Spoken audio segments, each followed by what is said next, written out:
second to clear the waiting room. There we go. All right, fantastic. Well, let's get started here. So it's wonderful to see everyone. This is such a thrill. I could not be more excited to be kicking off this year's State Bridges event series. Thank you for joining us. We have, I can't believe, 135 folks and still clearing the waiting room for this incredible event. This is a fundraiser in support of two amazing Arizona organizations. We have Living United for Change in Arizona, or LUCHA, and Rural Arizona Action, or RAZA. I'm Gabby Goldstein. I'm one of our co-founders here at Sister District, and I'm our Senior VP for Strategic Initiatives at Sister District Action Network. And it's absolutely delightful to be here with our incredible Sister District team hosts for this event. We have Sister District San Francisco, Sister District California Peninsula, we've got Sister District California 3, and I'm also joined by my moderator tonight, our wonderful program associate, Aray Obiwumi, and of course, our fantastic guest speakers tonight. We have Alejandra Gomez, who is the co-executive director at LUCHA, Pablo Correa, who is the co-executive director at RAZA, and Charlie Fisher, who is the executive director of the Democratic Party in Arizona. So as we all know, we are in a fighting battle. We are fighting this battle tooth and nail for our democracy, and it's happening in our states. And Arizona is an absolutely critical battleground in this fight. Just a few minutes ago, I was reading about House Bill 2596, which is a bill that the Republican-controlled legislature has introduced this session that would allow the legislature to overturn election results.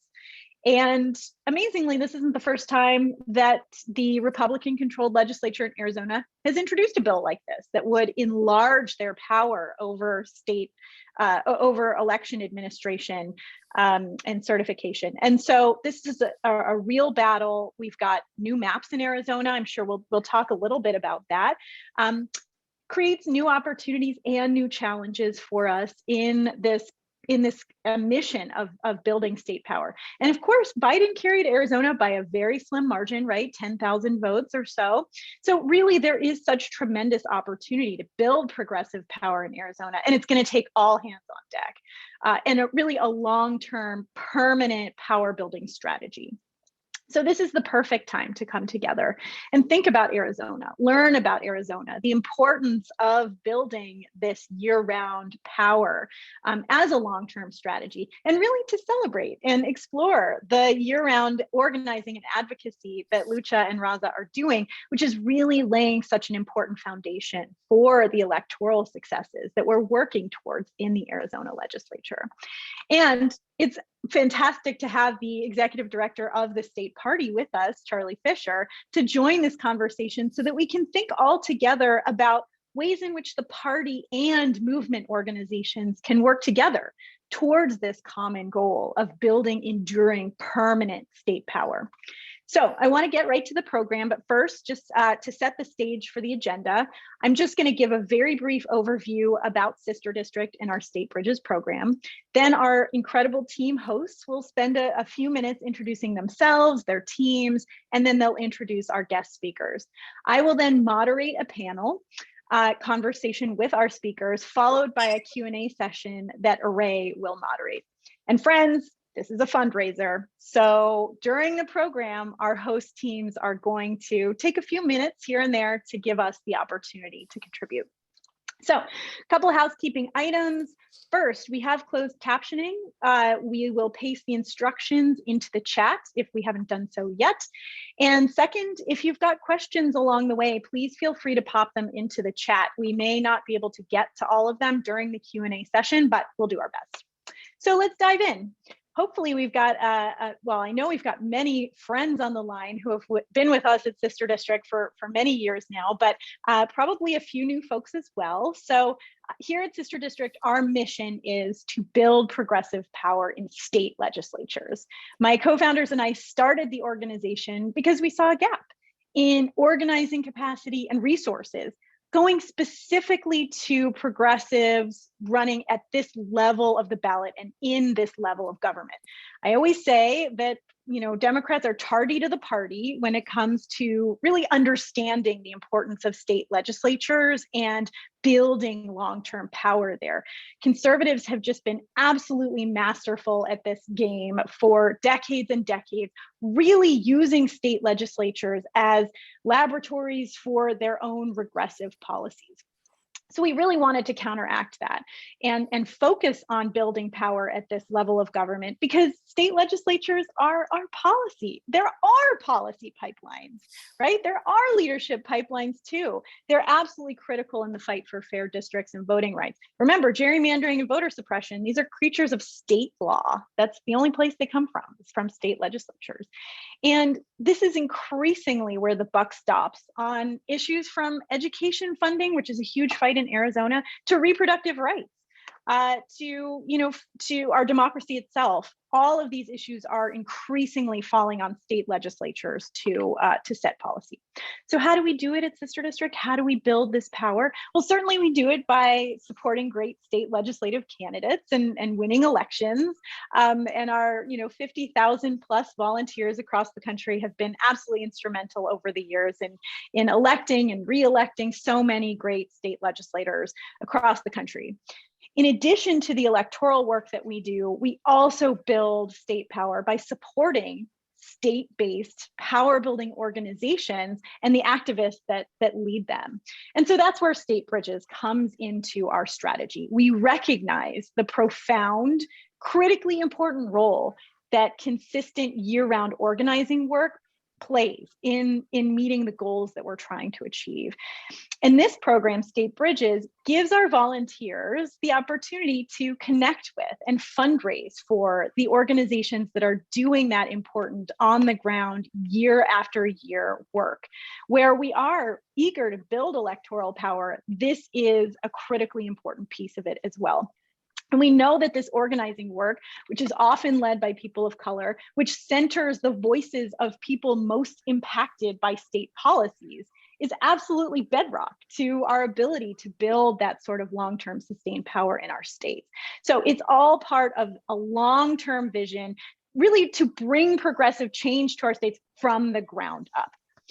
Last year was our first year for this program. It was, I think, an extraordinary success. Thanks to so many folks who are on this Zoom call, we raised over $162,000 in small grassroots donations from almost 3,400 individual donors for our 10 partners last year. And we had 990 attendees at our virtual events. So an incredible year, and I can't wait to kick things off this year. So again, so proud to be supporting that long-term vision that RAZA and LUCHA bring to their organizing work. And we couldn't have better partners in Arizona in this work. So with that, thank you for joining us, and thank you to our amazing host teams. Take it away, Lisa. Thank you so much, Gabby. It's always great to hear from you. You're always so inspiring, and we volunteers love the State Bridges program. My name is Lisa Rosenthal, and I am a team leader with Sister District CA Peninsula. Well, that's the area, for those of you not in California, just south of San Francisco.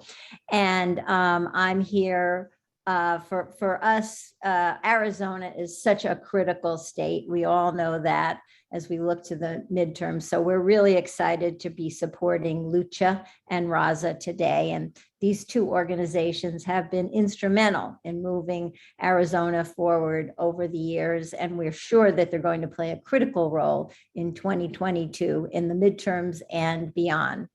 I want to thank my co-leaders at Sister District CA Peninsula, Lisa Diaz-Nash, who you will hear from a little bit later, and also Catherine Grunman is another one of our leaders. And we have a leadership team of 15 or 16 people who I want to thank also.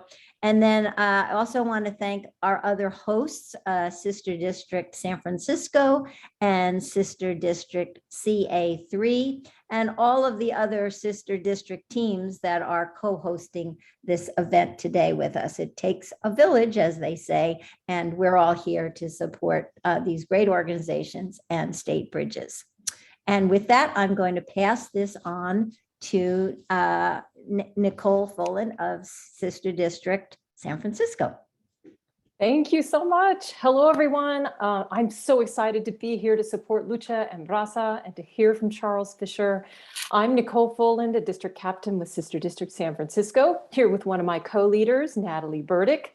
We have about 15 district captains across 6 neighborhood hubs in San Francisco. I see a number of them are here. We even supported 4 candidates in Arizona since 2018, and most recently in 2020, when Natalie managed the campaign of one of our candidates, Felicia French. And we are convinced that some of the votes that came out for Felicia absolutely put Biden over the top. So we're super excited to be supporting Lucha again this year and to now be supporting RAZA. And thank you to these sister district teams that are co-hosting, and we're just so happy to be here doing this again. And over now to one of those co-hosts, Kelly Wilkerson with Sister District CA3. Thank you so much. I want to give a shout out. I know that there's about 30 plus volunteers from Sister District CA3 on the Zoom tonight. Those are volunteers who are always up to write, text, call, knock for votes. And here you are, willing to open up your wallets as well. We're so grateful for all of you. And I want to thank everyone who is on this call for caring about Arizona. I care about it because it's where I'm from and where my family members have to live and work. But we should all care about it because the future of the Senate, the outcome of the 2024 presidential election, and the future of our country are all at stake in Arizona. In 2022, we have a chance to flip the state house, which is important enough on its own. But the work that we will be doing and the work that our grassroots partners are already doing will be turning out voters up and down the ballot. So that includes Senator Mark Kelly, who faces a tough re-election race. And the voters that we register, we motivate, and we activate for state candidates will also be electing a new governor and a new Secretary of State who's in charge of the elections. So we can do a lot from California and from Washington and from points in between, but there's a lot we can't do. And that's why we're here today, to support and to hear from our 2 state bridges partners who are going to make all the difference. So I'm going to start it off by introducing Alejandra Gomez, who serves as co-executive director of LUCHA, which stands for Living United for Change.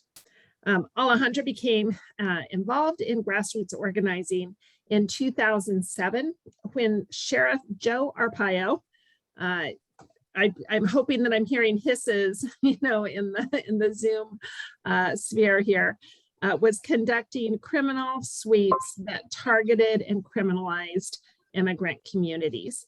And she's been focused before and since on defending and expanding immigrant rights through large-scale civic engagement efforts. So we're so fortunate to have her here today.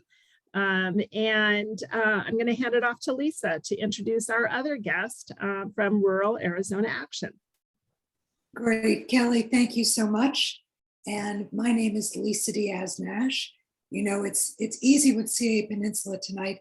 Just say Lisa and one of us will answer your questions. We try and make it as simple as possible. But we have been involved with Sister District way back since the beginning, right after the 2016 election. The ups and the downs, the ins and outs, and we are so proud to be with this organization and with all of you tonight. We have seen it grow and expand. And all of us at CA Peninsula believe that state bridges is one of the most important things that Sister District is doing, because we can come in and help with the candidates, but it's the work that groups like LUCHA and RAZA are doing day in and day out that bring the issues to the surface and really get people to understand how politics influences my daily life and why should I care. So it is my tremendous honor And I'm very excited to introduce Pablo Correa, one of Rural Arizona Action RAZA's co-executive directors. He can speak to all of this later on much better than I can. Pablo met his co-executive director, Natalie, when they were both running for state legislative office in rural Arizona. So they have been on both sides of the coin. While their campaigns may have come up short just then, they realized that rural communities have suffered from a lack of progressive investment for a very long time. And that you can say across the country, but particularly rural communities in Arizona. They got together and harnessed the movement they had built through their campaigns to create RAZA. So not 1 ounce of energy that they expended during the campaigns went to waste. It just moved to a whole new environment. Together, they are working to create a more equitable and just system through advocacy, accountability, and leadership training in rural Arizona communities. And once again, it's putting power in the hands of every individual, giving them the tools, the understanding to be able to fight their own fights and be their own leaders. So Pablo comes from a working class family in Casa Grande, Arizona, and I'm sure they were all very proud of him. He's a veteran of the Marines and worked as a forklift driver in an Arizona warehouse before running for State House and later founding RAZA. So that is once again taking one accomplishment and building on another. Pablo is going to tell us a bit more about RAZA's work and their goals for the midterms. And Pablo, we are going to need to hear everything you have to say because we know how difficult it's going to be. But first, I'd like to welcome Sister District San Francisco, Natalie Burdick, to introduce our special guest from the Arizona Democratic Party that Natalie has a particular connection with, Charles Fisher. Over to you, Natalie. Thank you, Lisa. And thank you everyone for joining tonight. I just want to make a point of saying there are over 220 of us on this call, which is incredible, from all over. In fact, I saw someone from Arizona, one of our hardworking candidates from 2020, AJ, welcome as well. So just everyone probably knows, but my name is Natalie Burdick and I'm with Sister District San Francisco. And I am especially excited to introduce Charlie Fisher, the executive director of Arizona's Democratic Party. Now, of course, I got to know Charlie back in October of 2019 when I first moved to Arizona and attended a whirlwind set of candidate and campaign staff trainings in what was then the headquarters office for the Arizona Democratic Party in Phoenix. It's at a new location now. There's quite a story behind that too. But at the time, Charlie was the executive director of the Arizona Democratic Legislative Campaign Committee, which is a mouthful, which is why I fondly refer to him as my boss's boss at the ADLCC when I was there. Now, as someone who's born and raised in Arizona and has stepped through all kinds of, or been steeped in all kinds of nonprofit advocacy work in the state, before he actually started doing political work, and he did it at the ground level. So, working on campaigns for city elections and then moving up through state elections. He's been doing it since 2013. And because of that, Charlie brings really an amazing wealth of unique experiences and important insights to this critical effort in what I think, and what we all probably think is one of the most important battleground states in 2022. So I'm personally just thrilled to be supporting him again, albeit from San Francisco. So I'd love to welcome Charlie, but turn it over first to our co-founder, Gabby, who's gonna actually facilitate the panel tonight. Fantastic. Fantastic. Thank you so much, Lisa and Kelly and Natalie. It's always such a pleasure to hear you all talk about the incredible teams that you've built, and of course to introduce these fantastic panelists. So I can't wait to get into this. I wanted to start off with Charlie. I know that we have some new maps And I'm wondering if you can tell us a little bit about the redistricting process in Arizona, the outcome this year, how it looks, from your perspective, and really the road ahead from your perspective at the party, as we really work toward building permanent, sustained power in the legislature. Thank you so much, Gabby, and this entire Sister District Network, and Array, Natalie, so phenomenal to see you. We had a heck of an experience last cycle together, and could not have been more grateful for all of the work that you did. So yeah, redistricting in Arizona is a little bit of a different experience. So while we do have an independent redistricting commission here in Arizona, which when it was conceived was really a national model, and how states can really take partisans and elected officials specifically out of drawing their own maps. Unfortunately, as with most things with good intentions, it has slowly been corrupted. And so the governor here, Doug Ducey, really has systematically spent the last 8 years, his entire term as governor, corrupting and undermining the commission. So essentially how it works is the Democratic legislative leaders get to nominate and essentially appoint the two Democratic commissioners. Republican leadership in the legislature gets to do the same. And then those 4 partisan commissioners then vote on an independent chairperson. So what happens in effect is the entire redistricting process hinges on the opinion and the feelings of one person.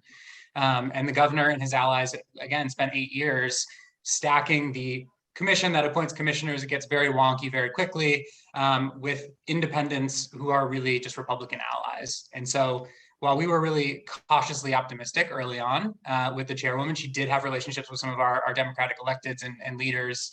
As time wore on, it became really evident that she was siding with Republicans on every consequential vote, that she was really only listening to Republican interests when it came to testimony and advocacy. And so I do have to give an enormous shout out to our Democratic commissioners, first and foremost, Derek Watchman and Shireen Lerner, for fighting so hard for fair and competitive maps.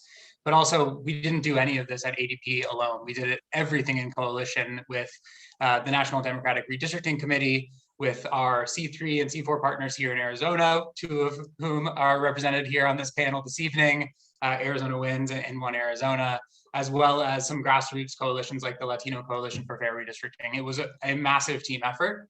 But because of that engagement and that testimony and participation, we were able to avoid the worst possible scenario, and really not until the 11th hour. So I'll be completely honest, at the congressional level, the map is not incredibly favorable. We did retain, we have a 5-4 majority at the congressional level now, and I think we still do have a path to retain that majority, but I'm not optimistic that it's going to happen in 2022. I think it's going to be a little further down the line, so that we can continue to build the infrastructure in some of these congressional districts. However, the legislative map is a different story, and I feel much better about how the map sort of finalized and shook out. And particularly when you look a little further down the line at demographic shifts and population, swings and growth, I think there is a lot of opportunity in the legislative map, and I'm really optimistic.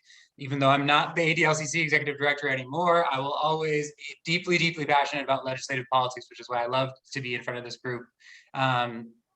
There's still very much a path to legislative majorities here, and if not in 2022, absolutely in 24 and 26. And so it was a mixed bag is the short way to say it, which I know is not a satisfying answer, but I'm still really excited about what we're doing at ADP. And as you all are here to hear from tonight, the incredible work of our progressive movement partners who've been at this for years. Yeah, completely. And I think, Charlie, your point is so well taken that the ledge maps provide a path, especially across as we look for the next decade or the next several cycles. And I think it's important for us to all understand that this is really a long-term play in Arizona. We are building towards power over time. It may not happen in 22, and that's the reality of these maps. But there is this path in 24 and 26. We'll get there, and that makes the year-round work that RAZA and LUCHA are doing, as well as the party, of course, to to keep that momentum and to build towards that over time. So Pablo, I'm really curious to hear a little bit about your work at RAZA. And I know that it centers the needs and really the lived experiences of folks in rural Arizona in particular. Can you tell us about how that particular focus has helped tailor your messaging and organizing efforts? Yes, absolutely. Thank you so much to everybody. Thank you for CA Peninsula, CA3 and also CA San Francisco, everybody on the call. And just a quick shout out to Alex and Charlie Fisher. I got into this running for Ledge in 2018. And Charlie Fisher was at the ADLCC. He sat and met me and had coffee with me. And so we kind of go way back, and getting into movement work. The guidance from Lucha, Alex and Tomas has been absolutely amazing. What we're doing out here in rural Arizona is we need to build an ecosystem of governance. And to do that, we need to build an economy of activism. And so really building the infrastructure for that economy we're growing. It looks a little bit different than it sometimes does in metro areas. So out here in rural Arizona, you have to meet people where they are. You can't parachute into rural communities. That's part of the reasons that we started this organization. You need to be from rural and for rural, and they have to know it. With how everything's so polarized nowadays, the way we're living, when you knock on the door and you're talking to folks, if you open with, who are you going to vote for president? Who are you going to vote for Senate? Or even who are you going to vote for, period, talking about election work, you're really going to lose them. They're going to become guarded and walls are going to be put up. So one thing that's super important is really starting at our values and then starting at local issues. When you connect on values, you're able to get somebody to be vulnerable and open up and tell you about what they care about in the community. And then you can talk to them about something hyper local. We like to keep it that way. What's your experience on Attaway Road? What's your experience on the I-10? What's your experience? Or did you know that the local legislator that works on these issues lives right down the road from you? And begin connecting those dots. So a lot of it might not be as exciting as it might be in metro areas. We really have to bring folks along with us, right? So kind of a analogy that might fit is that how do we maintain our values and balance being woke, but also leave space for the waking and bring them along with us, right? And so, like I mentioned, we start at values, local issues, and then from there, when it does go to electoral work, we start at the bottom of the ballot and connect the dots. It's so much easier to start connecting the dots at your school board, and then your city council, and then your county, and then your ledge. And if we start there, which we have in past elections, it really helps uptick it as well. It makes a huge difference. So that's kind of our focus. That's our approach when it comes to messaging. It's fantastic. I love that you mentioned connecting the dots, because that's often how we talk about the work of movement and the year-round work that you all are doing, is really connecting the dots between the issues that people care about and building political power, right? So that when a campaign does come by to ask someone to vote, that person already feels connected to civic life and understands that they have a role to play in building political power so that it can be used in ways that make their life better. So I think that that's so powerful. And I'm so curious, Alejandra, if that's sort of a similar approach and philosophy that you all have at Lucha. I know that Lucha really is, geared at centering the lived experiences of Latino Arizonans and immigrant communities. I'm curious how that focus comes into the messaging and organizing that you all do as well. Thank you so much, Gabby. And yes, also big love to Charlie and to Pablo and to Natalie. What I will say is that Arizona, we have been able to make these significant victories a reality because of the intentionality that has been put into our organizing. We have centered communities that had not been offered a seat at the table, that had been divested from. And both within rural communities, Even within our Democratic family, the investment was also lacking. And so what I will say, within Latino and BIPOC communities, the organizing was scarce. And so for us, what we said is we need to go back to our roots. We need to go back and have those conversations, even in the midst of such challenging times. So we're no stranger to tough battles at the legislative level. We're no stranger to attacks to our right to participate in elections, to being able to register to vote. And what we are seeing are also now attacks at the legislature to not allow cities to provide housing support. So we're seeing attacks at every level, but courage is contagious. Our communities, when we talk to each other, when we hear each other's stories, when we're listening to the struggle of one person, and our organizers proposition those leaders to come out and knock on a door, to sign a petition, to come out to a listening session, to join us for lobby day, to go out and register 70,000 voters, which is what we're going to do this year, or to go out and canvass to help us reach our goal, which is this year of 500,000 people. What we want to do is inspire people to know that change is possible and that we have been doing it here in our state. Incredible. And the work that you're doing is paving the way for, I mean, 70,000 registrations planned for this year. It's absolutely incredible. So I'm so curious. It's fantastic to have the party and movement together. I'm so curious for all of your perspectives. How can it work? It's clearly working. Clearly Arizona has been able to move forward in organizing and movement building and all the rest. What are the ways in which organizing, grassroots organizations, power building organizations, candidates, and the party can work together or are working together to really have this long-term plan to build this permanent power in the state? That's a good question. Whoever might like that question. I mean, I can kick us off. For us, we have been building for years to be able to have the ecosystem that we do now, where we're not operating in Arizona with a scarcity mindset. For us, we recognize that every single community is important, that we need to be able to come as Democrats, BIPOC communities, as rural communities, as border communities, as grassroots partners, to be able to deliver the material change that our communities need. And so I think we have also built coalitions that will allow us to actually work together when it's possible and legal.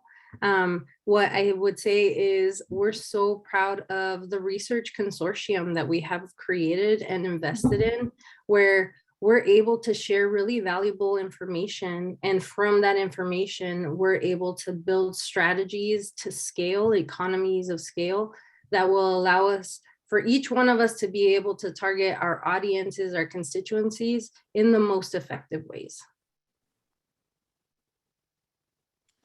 And to kind of add to that is, I think it's incredibly important to continue to build intentionally, especially when really spreading that infrastructure throughout the state, really building from the areas we're operating from. We started in Pinal County, and our team, has then moved into other counties, Coconino and Yuma County, which are incredibly important places.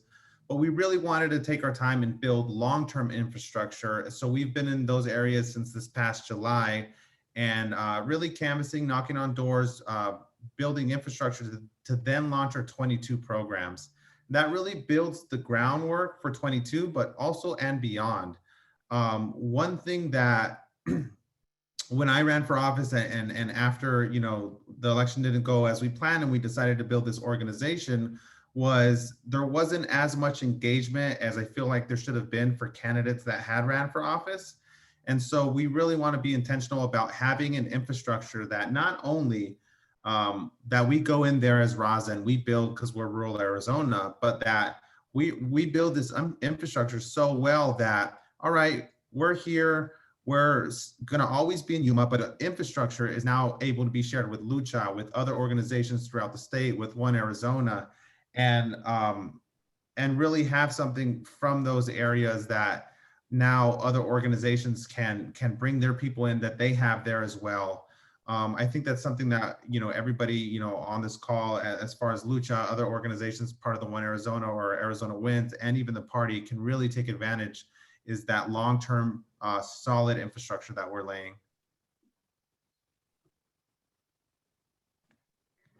Yeah, no, I totally agree with everything that Alex and Pablo said. Absolutely want to plus one to the research consortium. I think we have one of the best sort of information sharing vehicles in the country here in Arizona, and props to Arizona Wins and One Arizona for standing that up. I think the thing that I am most excited about in terms of working better together is we at the Arizona Democratic Party, frankly, have stolen and copied the playbook of our incredible movement organizations in the state.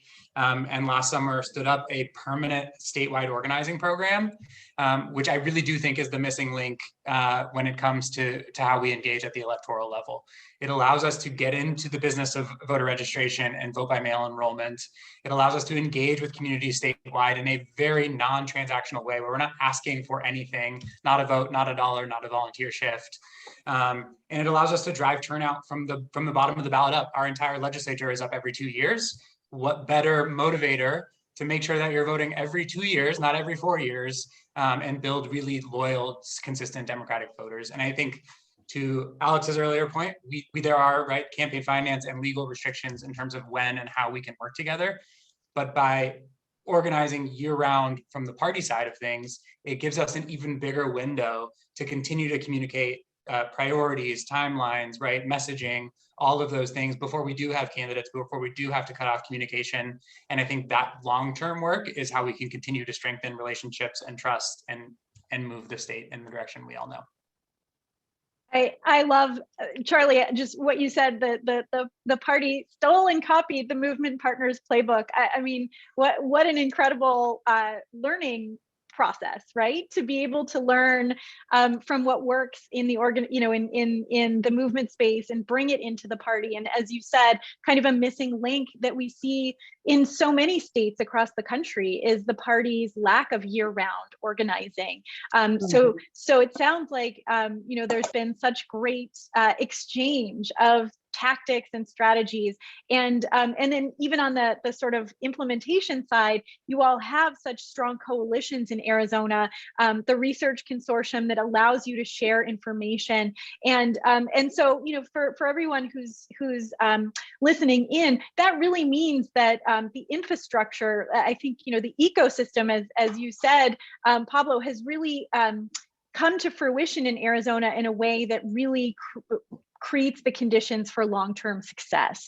So, these are not siloed organizations working alone, not share, I think Alejandra mentioned they are not coming from a scarcity position, right? I think so many of us in whatever organization we're in, whatever work we're doing, there's sometimes this hunger games for money, for resources, for volunteers, for attention, all of this sort of thing. And, you all, it's so inspiring to hear how you all have really broken those barriers down to be able to share together and to be able to grow together. So it's an absolute inspiration. I'm taking so much from this conversation with me as well for our own organizing work. And what can I say, friends? This is a fundraiser. I'm going to turn things over to Nicole with Sister District San Francisco to give us an opportunity to reflect on what we've been hearing and do that through contributing to these incredible organizations. Thank you so much, Gabby. And thank you to our special guests, Alejandra, Pablo, and Charlie. The Sister District community is so honored to have you here. Thanks really for taking the time to be with us. And We so value and respect the work that you've just described, and you and your colleagues do at LUCHA, RAZA, and the Arizona Democratic Party. These long-term community-based organizing groups, as we just heard, often led by people of color, is bedrock for our ability to build progressive power in state legislatures, particularly in Arizona. And this is a critical election year, as we just heard, and the work that you all are going to do. I mean, 70,000 voters registered. That's just incredible. It's going to be critical to help us build that progressive power in the Arizona state legislature. And we're here tonight to do our best to help these partners with our resources in recognition of how incredible they are and how truly important for all of us their work is. So again, you've been seeing the donation links being shared in the chat to donate. You've been clicking on the one that is closest to your heart, but you can go to any one of them. All the donations go straight to these great organizations. We had $1,000 in matching funds. We have blown completely past that, and also blown past our goal, which was $20,000. We are up to $22,882 that was raised before the event, and also during. You've just been pouring your love in, your generosity in. Thank you so much. And we know that some of you on the call might not be able to donate or donate as much as you'd like, and that is okay. Thank you for being here. And we encourage you to spread the word about these great organizations. And some of us on the call are doing all right. And if that's you, dig deep, donating commensurate with your desire to see Arizona go blue this year. And, consider aligning your donation with your desire to see the states protect women's rights, fight against voter suppression, raise the minimum wage, work on education in funding it in Arizona, and on and on. We all know the important issues for our fellow citizens. So if you can do that, go big on behalf of someone else on this call who can't. It's such a wise investment. Donate, share with others in your life who want to be strategic about their donations leading up to this important, well, they all are at this point, 2022 election. This is about as strategically sound as it gets. And thank you for donating. And now let's move on to the Q&A, and we will be back to report more on what we've raised. Hello, hi everyone. Nicole, thank you so much for making that incredible ask. Our partners, Pablo and Alejandra and Charlie, are doing such important work in Arizona. So if you could help us make it way past to our stretch goal of $30,000 tonight, that would be amazing. I'm just going to quickly add our partners. Yeah, hi everyone. Thank you so much for being here with us this evening. While Gabby was moderating that wonderful panel, we saw a lot of questions come through the chat. So I'm going to start asking them, if that's okay. I believe the first question that came up is, someone put in the chat, I heard that the Arizona Republicans had removed 125,000-ish people from the voting rolls. Are there legal ways to counter these Republican efforts at voter suppression and at removing registered voters from the rolls? This could be to anyone who might have an answer. I feel like that might be for me. Well, I'm happy to take the first stab and then let Alejandra and Pablo weigh in. So I think this is a reference to a bill that was passed last legislative session, which completely altered and frankly deeply damaged our wildly popular permanent early voter list, which over 80% of Arizonans utilize to vote. It's a no excuse, vote by mail, and it's been, of course, safe, secure, accurate since its creation over 20 years ago. Republicans now view that naturally as a vulnerability, put that in air quotes, and are working really hard and successfully did pass a bill last cycle to change the name from the permanent to the active early voting list. And while it has not happened yet, there's real potential that over the next couple of years, hundreds of thousands, more than 125,000 voters will be removed from the easiest and most secure way to cast your ballot and participate in our democracy in Arizona. And so this is something that we are very aware of and of course concerned about. And so I think there are opportunities, whether they are litigation in the courts or flipping the legislature, which I am always happy to talk about with this group. So grateful for you all and your focus on that really, really critical area, or frankly, electing Democrats at the state level, right?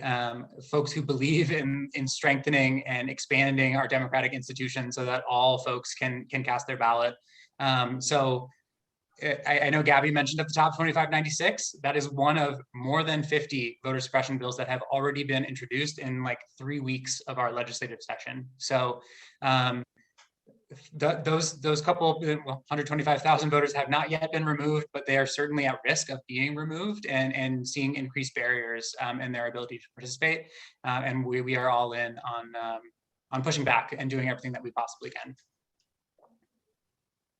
Yeah, that's great. Thank you for the clarification and for such a concise answer there. Kind of in that same vein, I think I saw another question come through the chat about whether or not the Arizona Democrats or LUCHA or RAZA have a voter protection department, or and whether there are opportunities for folks maybe outside of state to volunteer with that. For sure. I will definitely jump in just to weigh in on the previous question also. So as you know, community grassroots partners, what we're trying to do is we're not only fighting at the electoral level, at the grassroots and direct action level, but we are also employing legal strategies. So what we've done, particularly on this bill that would remove the permanent early voting list, is we are working with Chispa Arizona, Mi Familia Vota, Our Voice, Our Vote, who are also incredible organizations, to bring forward a lawsuit. So we're in the process of that to try to stop what is happening with a removal of the permanent early voting list, which is ultimately what that bill is trying to do. And what other kind of hopeful strategies we have for this year is we have been also working as a coalition to be able to bring forward a ballot initiative that would nullify that piece of legislation. And what it would do is every year over 250,000 people would be automatically registered to vote.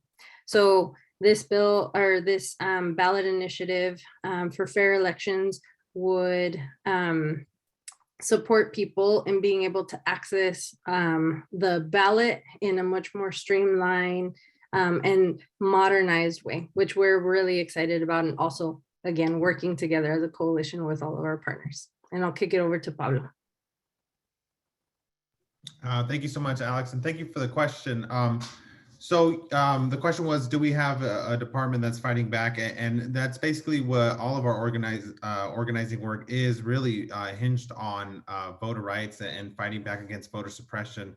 Our organization believes that, you know, if the federal level can't get it done because we have folks in there who just aren't, you know, listening to Arizonans, is that we have to go to the state, or we have to go to the statewide ballot box to pass that legislation. Building that infrastructure and building and really being strategic in the legislative races that we compete in, you know, we believe is a huge part of that. And, you know, and then also, like Alex said, is working towards a ballot initiative. And, you know, the federal level not getting it done, the state level taking things away, you really got to exhaust all options and go to the ballot initiative as well. No, I think that's all great. And that makes a ton of sense. I'm very excited to hear about this ballot initiative, and it sounds in the chat like a lot of folks are too. So very hopeful that that's successful as the year goes on. I'm gonna switch tracks a little bit here. Yesterday was the first day of Black History Month, and kind of as we celebrate the achievements of Black Americans across the United States, we also should reflect on how far we have to come. You know, a lot of these voter suppression laws that we've been talking about particularly impact with Latinx and African American communities. So I'm curious, can you tell us a bit about your work in Arizona's Black communities and how Black communities fit into your theories of change.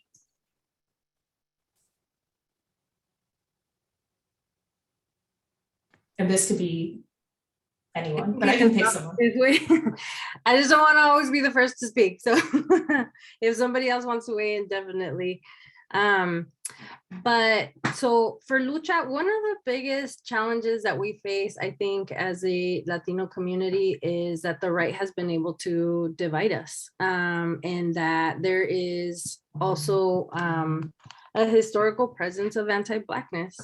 And so for us, the way that we have really been trying to be a powerful ally organization is starting internally with our communities and being able to, you know, have these conversations in the open with Latino communities in particular, to become aware of the presence of anti-Blackness, how to address anti-Blackness within the home, and then also be able to celebrate each other. So as an organization, for us, it's also important to have partners that are representing the Black community and are building Black leadership in our state. And so I think the infrastructure did not have a lot of organizations previously in past years that was Black organizing centered. And so we fought really hard, one as an infrastructure, as a coalition, but then also Lucha as an organization to be able to support Black organizing in our state. And so we're so proud to say that one of our core funders is Our Voice, Our Vote, Black led, and that we have been grappling and doing the work with educating our communities on how to be better allies.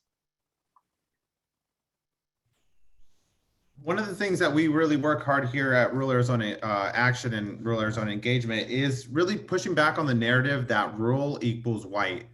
That's something that is so pervasive that, you know, has, you know, in a way at times hindered us when it comes to, you know, like, you know, whether it be funding, whether it be just, you know, where resources are allocated, that these voters are just homogenous and white. And that's absolutely not true. And so really elevating some of, you know, our staff and elevating the elections and the people that we support in elections to make sure that all voters of color, whether they're Latinx or Black, are able to be, you know, supported by us, and creating that pipeline of leaders is incredibly important. Another thing that is a little bit more nuanced is really honoring the folks on the ground and doing the work by advocating for them in what this work costs. Now, we're in rural areas and there are Black and brown folks in rural areas. We are persuading voters. We are sending Black and brown folks to white voters in rural areas. And there is a layer of danger and fear that exists there that of course, you know, and Alex, I'm sure will agree, exists everywhere in organizing, but in rural areas, in a way can be outsized. And it's something that we learned, you know, in 2020, in our first year of organizing, that you're going to have to pay for that work. You know, you're going to have to compensate for that. And it doesn't always, you know, we obviously lead with paying a respectable and living wage, but it looks at thinking creatively. Do we need security staff? Do we need to have just other solutions to keep our folks safe? And you know, I really think that building the infrastructure to elevate Black leaders and brown leaders in rural areas is super important, helps combat that narrative, but also, you know, honoring the people on the ground and keeping them safe is huge. Just really quickly, first of all, want to realize that we completely forgot to answer the last question because we got so excited about the Voting Rights Initiative. We do have a voter protection director at ADP, and I would be happy to connect anyone who's interested with her. She just started late last week, so excited to have her. And on this question, you know, I want to recognize that we have never done enough, and we will continue to strive to do more. But what we have done and will continue to do. So last year in 2020, the state party brought on sort of constituency outreach manager positions. So we had a tribal outreach manager, an African American outreach manager, and a Latinx outreach manager. We invested and promoted all of those folks to permanent full-time deputy political directors, and really recognizing that this is not like a campaign job. This isn't a cycle job. This is a permanent year-round, all the time role that's critical to our success.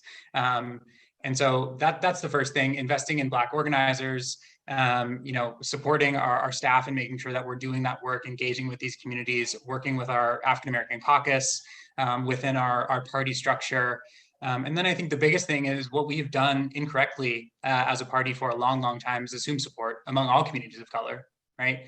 And because of that assumption, that incorrect assumption, we don't invest in these communities. We don't engage with these communities until the 11th hour.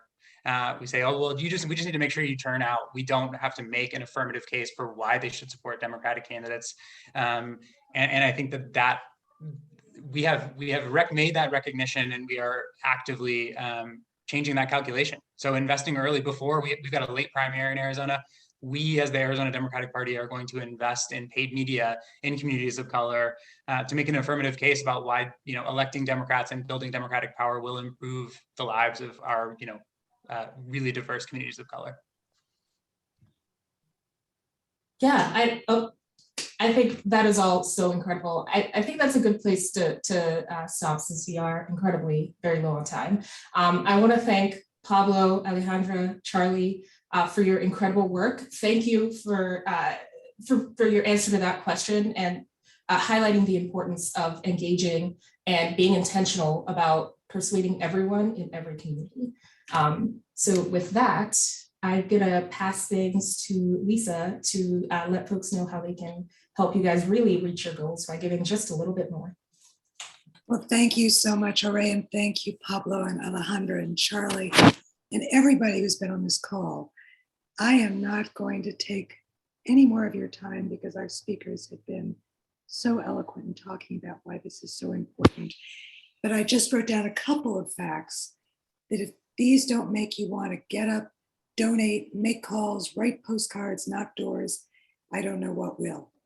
50 voter suppression bills alone, potentially 125,000 voters ripped off of the permanent remote voting vote by mail list, changing even the name from permanent to active. This is so sinister. It's not just the big stuff.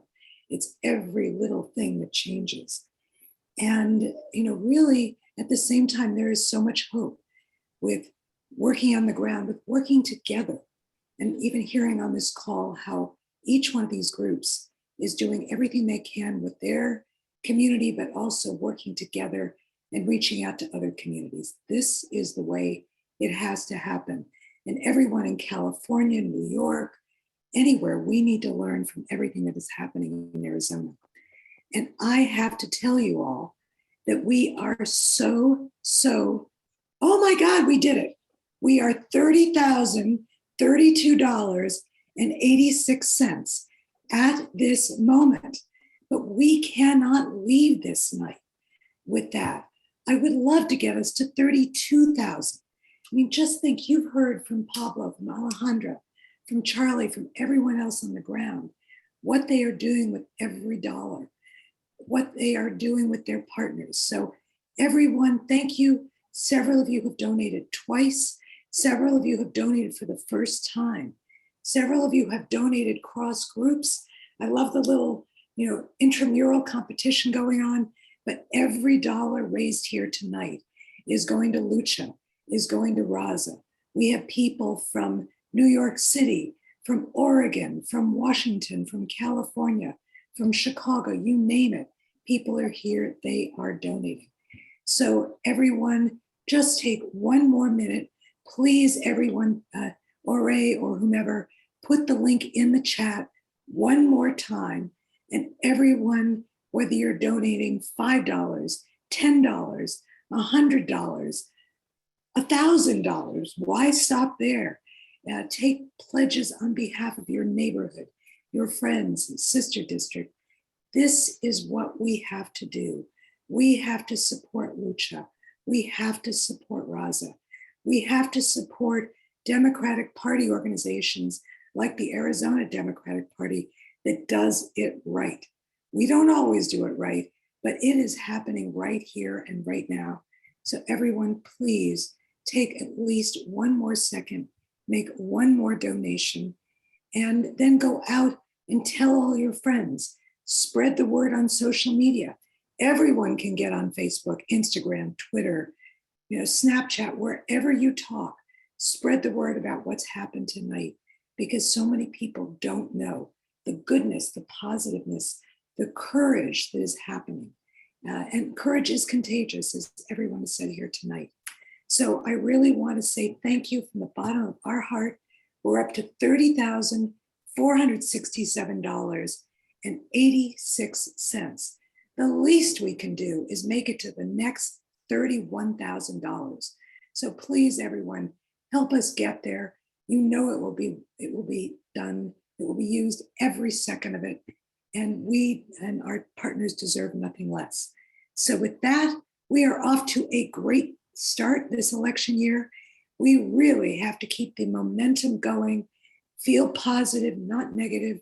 So over to the most positive, energetic, committed person I know, Gabby Goldstein. Oh, please. You, every single person here is an absolute inspiration. Thank you all so much. I am putting into the chat the Mobilize link. Join us for another State Bridges event. If you enjoyed this conversation, we're going to be convening our next one in support of our Michigan organizations on March 2nd. We'll have We the People with Executive Director Art Reyes, Mothering Justice with Executive Director Danielle Atkinson, and the Democratic Party Chair, Lavora Barnes from the Michigan Democratic Party. So thank you so much to our incredible speakers tonight. Thank you to our incredible sister district hosts, and thank you everyone for attending tonight. So thanks so much. Have a great one.